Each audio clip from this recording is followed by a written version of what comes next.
তিনি নিজে মুখ্যমন্ত্রী, তিনি আবার থানায় অভিযোগ করছেন। এটা কি রাজ্য এর আগে কখনো দেখেছে? মুখ্যমন্ত্রী তো সবসময় আমাদের নতুন কিছু দেখান।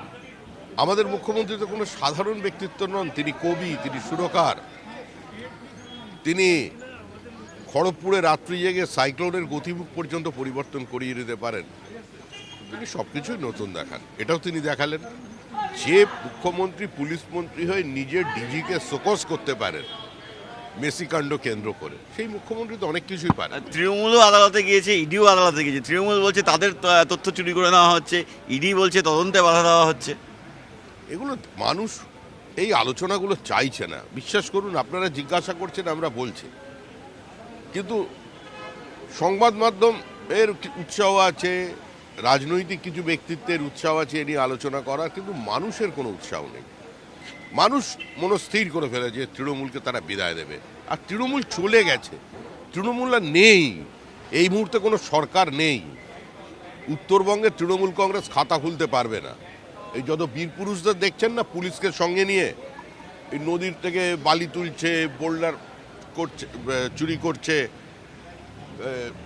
দুষ্প্রাপ্য অর্কিডকে এখানকার জঙ্গল থেকে সরিয়ে নিয়ে যাচ্ছে, জঙ্গলের কাঠ কেটে, ডুয়ার্সের কাঠ কেটে সাফা করছে, টি গার্ডেনের জমির ওপরে সম্পূর্ণ প্রকৃতির বিরুদ্ধে যুদ্ধ ঘোষণা করে রিসোর্ট তৈরি করছে। এদের দিন শেষ।